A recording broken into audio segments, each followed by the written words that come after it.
임마누엘의 날개 아래로 나아가라 라는 말씀으로 하나님의 말씀을 선포하겠습니다. 오늘 본문 이사야 8장은 이사야 7장의 주제와 구조가 그대로 반복되는 것처럼 보입니다. 이사야 7장 말씀이 어떻게 진행되었습니까? 남유다의 왕인 아하스가 북이스라엘과 아람의 위협 속에서 하나님을 신뢰하지 아니하고 자신의 생각대로 강대국 아수르에게 도와달라 요청을 하였습니다. 이사야는 남유다의 왕인 아하스가 하나님을 신뢰하지 아니하고 자신의 생각대로 행동한 것을 바라보고 하나님의 심판이 임할 것이다 라고 선포하였습니다. 또한 여기서 임마누엘의 징조가 나타남을 우리가 알 수 있었습니다. 임마누엘의 뜻이 무엇입니까? 하나님이 함께 계시다라는 뜻입니다. 또한 이 임마누엘의 징조는 무엇을 의미합니까? 불신앙이라는 결과로 인하여 맞이하는 하나님의 심판, 그리고 이 심판 속에서도 하나님이 주시는 희망이 있다는 것을 드러내고 있습니다. 즉 임마누엘이라는 뜻은 심판과 희망이라는 두 가지 이중적인 의미를 모두 다 가지고 있는 것임을 우리가 이사야 7장을 통하여 알 수 있었습니다. 그리고 이 7장에서 말씀하듯이 이사야 8장에서는 무엇을 말씀하시는지 오늘 본문을 통해 살펴보도록 하겠습니다. 이사야 8장 1절에서 10절을 크게 세 부분으로 나누어 보겠습니다. 첫 번째는 이사야 8장 1절에서 4절까지의 말씀으로서 남유다에 대한 하나님의 구원이다 라고 요약할 수 있습니다. 먼저 1절에서 이사야 선지자는 큰 선판에 하나님의 말씀에 순종하여 하나님의 말씀을 적습니다. 이 말씀은 마헬 살랄 하스바스라라고 쓴 것이지요. 이사야가 큰 서판에 이 하나님의 말씀을 기록한 것은 이사야 자신이 하나님의 말씀을 알았으므로 자신 혼자만 가지고 있는 것이 아니라 가능한 모든 사람들에게 하나님의 말씀이 무엇인지를 알려주기 위해서 이 큰 서판에 하나님의 말씀을 기록하였습니다. 그리고 그 기록한 말씀이 무엇입니까? 마헬 살랄 하스바스라라는 것이지요. 이 뜻은 약탈을 속히하고 노략물을 급히 하라는 뜻입니다. 즉 남유다를 향하여서 전쟁을 일으킨 북이스라엘과 아람을 향하여서 강대국 아수르를 하나님이 사용하셔서 이 두 나라를 심판하실 것이다. 이 두 나라의 모든 재물과 노략물을 아수르가 가져갈 것이다 라는 것을 이 말씀을 통해서 알 수 있는 것입니다. 즉 북이스라엘도 한때는 하나님을 신뢰하고 믿었던 나라이지만 하나님을 저버리고 아람과 연합하여 남유다를 침공했을 때 하나님께서는 이 북이스라엘에게 심판을 허락하고 계신다라는 것을 이 1절 말씀을 통해서 알 수 있는 것입니다. 또한 이사야는 자신이 선포하는 이 말씀이 진실로 하나님의 뜻임을 증명하기 위해서 두 명의 증인을 내세우는 것이 2절의 말씀입니다. 또한 3절에서 자신의 아들 이름조차도 하나님의 말씀을 통하여서 마헬 살랄 하스바스라라고 명명합니다. 이는 하나님의 뜻인 북이스라엘 향한 하나님의 심판이 진실로 일어날 것임을 강조하고 또한 강조하고 있는 것을 우리가 알 수 있는 것입니다. 그리고 이 북이스라엘과 아람을 향한 하나님의 심판이 일어나는 구체적인 시기조차도 오늘 말씀 속에서 등장합니다. 바로 4절 말씀을 통해서 알 수 있는 것이지요. 이사야 아이가 태어나서 내 아빠, 내 엄마라 부르기 전에 북이스라엘과 아람은 아수르를 통하여서 모든 재물을 빼앗길 것이다. 아수르의 큰 물이 북이스라엘과 아람을 뒤덮을 것이다 라는 것을 우리가 이 4절 말씀을 통해서 알 수 있습니다. 그리고 실제로 역사적으로 북이스라엘과 아람은 아수르에 의해서 멸망하고 복속되게 되는 것이지요. 두 번째 부분인 이사야 8장 5절에서 8절까지의 말씀을 보도록 하겠습니다. 5절에서 8절까지의 말씀을 한마디로 요약하면 남유다를 향한 하나님의 심판입니다. 1절에서 4절까지는 북이스라엘에 대한 심판이었다면 5절에서 8절까지는 남유다를 향한 하나님의 심판이 되는 것입니다. 하나님께서 이사야 선지자에게 다시 말씀하십니다. 6절에서 이 백성이라는 말이 등장하는데 이 백성은 바로 북이스라엘을 뜻합니다. 북이스라엘은 어떤 모습을 살고 있습니까? 천천히 흐르는 실로아의 물을 버립니다. 실로아가 무엇을 상징하고 있습니까? 다윗 왕조와 예루살렘을 상징하는 것이 바로 실로아입니다. 이 실로아를 북이스라엘이 버렸다라는 말은 북이스라엘이 하나님을 버렸다라는 것을 상징적으로 드러내고 있는 것입니다. 북이스라엘이 하나님을 버리고 무엇을 선택했습니까? 아람의 마지막 왕인 르신을 선택하였고 르말레의 아들 그들의 왕 베가를 따랐습니다. 북이스라엘이 하나님을 버리고 이 두 명을 따른 결과가 어떻게 되었습니까? 7절을 통하여서 하나님의 심판이 실제로 이루어졌음을 알 수 있습니다. 하나님께서 흉용하고 창일한 큰 하수인 아수르를 사용하여 북이스라엘과 아람을 완전히 뒤덮여 버립니다.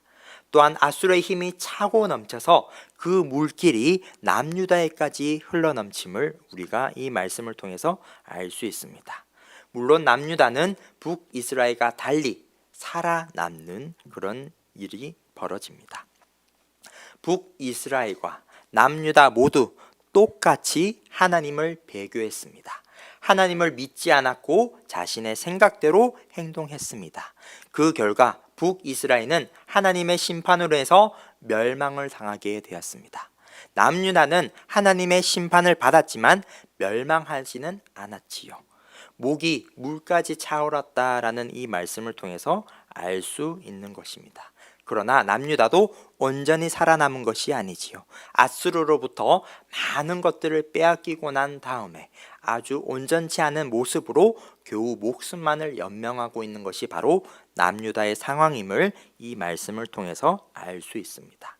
그런데 이러한 상황 속에서 임마누엘이 등장하게 됩니다. 이사야 7장에서 임마누엘이 어떤 뜻이라고 하였습니까? 불신앙을 통한 하나님의 심판과 그 심판 속에서도 하나님이 주시는 희망이라는 이중적인 의미를 가지고 있다라는 것을 이사야 7장을 통해서 알 수 있었습니다. 이 임마누엘이 바로 남유다를 향한 현실을 잘 드러내고 있는 것이지요. 남유다는 분명히 하나님께 심판을 받았습니다. 그러나 멸망하지 않고 목숨을 보존했지요. 왜요? 하나님께서 남기기로 작정하셨기 때문에 이 임마누엘이라는 뜻대로 하나님께서 은혜를 베풀어 주셨기 때문에 남유다는 아수르에게 멸망당하지 않았습니다. 그래서 남유다는 북이스라엘과 달리 살아남은 것이지요. 이 살아남은 이유를 찾자면 오직 하나님의 뜻에 달려 있음을 알 수 있습니다. 하나님께서 심판하시고 멸망하시기로 작정하셨기에 북이스라엘은 멸망하였고 하나님께서 남유다를 심판하시지만 남기기로 작정하셨기 때문에 목숨이 연명했다라는 것을 알 수 있습니다. 심판의 주권, 구원의 주권이 오직 하나님께 있음을 이 말씀을 통해서 알 수 있는 것이지요. 그리고 오늘 본문의 마지막인 이사야 8장 9절에서 10절의 말씀을 보도록 하겠습니다. 9절에서 10절의 말씀은 하나님의 구원을 말하고 있는 말씀입니다. 하나님의 심판 이후에 남유다는 여전히 남은 자로서 살아남았습니다. 너희 민족들은 이 표현은 이방 민족이며 믿지 않는 사람을 뜻합니다. 함성을 질러 보아라 이 말은 위협하는 행위를 뜻하고 있는 것이지요. 즉 믿지 않는 사람이 남유다를 향하여 하나님이 남기기로 작정하신 남유다를 향하여 아무리 많은 위협을 할지라도 하나님께서는 이 모든 것을 물리치신다라는 뜻입니다. 아무리 이방 민족이 남유다를 향하여 하나님이 남기기로 작정하신 남은 자들을 향하여 괴롭힌다 할지라도 하나님이 다 막아서고 오히려 이 괴롭히는 자들이 패망할 것이다 라는 것을 하나님이 알려주고 계십니다. 바로 임마누엘 이것으로 향해서 우리가 가능함을 알고 있는 것이지요. 분명히 8절에서 임마누엘은 심판을 가져왔지만 이 말씀에서는 희망, 구원을 가지고 왔다라는 것을 이 말씀을 통해서 또한 알 수 있는 것입니다. 그래서 오늘 말씀을 한번 정리해 보도록 하겠습니다. 오늘 이사야 8장의 말씀을 통하여서 하나님이 함께 하심은 우리에게 언제나 축복이 되지 않습니다. 하나님이 함께 하시는 것이 언제나 축복이 아니라는 말씀이 바로 오늘의 말씀입니다. 북이스라엘과 남유다가 하나님과 함께 했습니다. 분명히 하나님이 그곳에 계셨습니다. 그런데 북이스라엘과 남유다가 맞이한 결과는 무엇입니까? 하나님의 심판입니다. 하나님이 함께 하신다고 모든 사람이 구원을 받는 것이 아니라 심판을 받을 수도 있다라는 것을 이 말씀을 통해서 알 수 있는 것이지요. 그러면 하나님의 함께 하심이 구원이 되고 축복이 되는 일은 어떻게 가능합니까? 우리가 오직 하나님을 신뢰하는 반응을 보일 때 가능합니다. 북이스라엘과 남유다 모두 하나님을 신뢰하지 않았습니다. 자신의 생각대로 자신의 마음대로 행동했고 이 결과 하나님의 심판을 받은 것이지요. 하지만 하나님을 신뢰하는 결과를 이 두 나라가 가졌다면 분명 결과는 달랐을 것입니다. 오히려 하나님께서는 구원을 약속하셨을 것이지요. 그래서 우리가 언제나 하나님을 믿고 신뢰할 때, 하나님의 말씀에 순종하고 기도할 때 우리는 하나님의 구원의 약속이 우리의 것이 되고 하나님이 주시는 축복을 누릴 수 있음을 기억해야 할 줄로 믿습니다. 하나님이 함께 하심을, 이것이 바로 우리의 축복이 되려면 우리는 언제나 하나님을 신뢰해야 한다, 하나님을 믿으며 살아야 한다라는 것을 잊지 마시길 바랍니다. 그러면 우리가 하나님을 신뢰하는 삶, 하나님을 믿고 사는 삶은 어떤 삶일까요? 바로 믿음의 눈을 가지고 사는 것이라 생각됩니다. 오늘 본문 6절에서 천천히 흐르는 실로의 물이라는 표현이 등장합니다. 이것은 바로 믿음을 상징하고 있는 것입니다. 천천히 흐르는 물로 보아서 아무런 힘이 없는 것처럼 보입니다. 잔잔히 흐르기 때문에 무시해도 될 것처럼 보이는 것이 바로 믿음이라는 것이지요. 그렇지만 이와 대비되는 것이 또한 등장하는데 바로 세상의 가치관, 세상의 힘을 상징하는 아수르를 어떻게 표현하고 있습니까? 오늘 본문에서 흉룡하고 창이란 큰 하수와 같다라고 표현하고 있습니다. 세상의 힘, 세상의 논리가 더 있어 보이고 더 가치 있어 보이고 더 힘이 강해 보이는 것이 오늘 말씀을 통해서도 알 수 있는 것입니다. 믿음은 너무나도 잔잔하고 흐르고 얕은 것처럼 보이고 세상의 것들은 모든 것이 화려해 보이고 모든 것이 힘 있어 보이고 가치 있어 보이는 것이 오늘 말씀을 통해서도 알 수 있는 것입니다. 그런데 이 믿음의 눈을 가진 사람이 이것을 바라보았을 때 어떤 일이 생깁니까?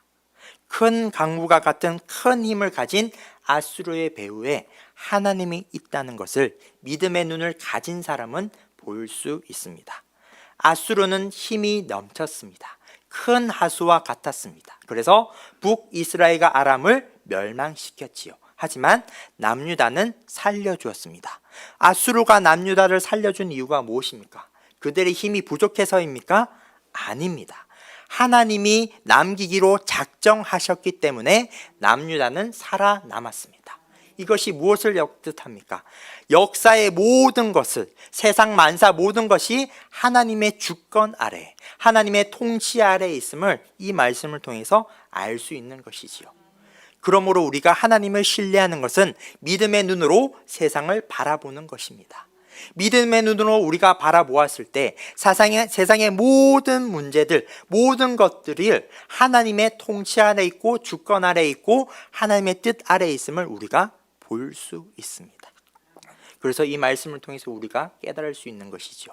우리에게 설령 문제가 찾아온다 할지라도 이 문제를 허락하신 분도 하나님이시고 내가 너무나도 크게 보이는 이 산과 같은 문제보다 더 크신 분이 하나님이고 하나님의 은혜임을 우리가 믿음의 눈으로 바라보아야 할 줄로 믿습니다. 우리가 오직 하나님을 신뢰한다는 것은 바로 이러한 믿음의 눈을 가지고 하루하루 살아가는 것임을 믿으시길 바랍니다.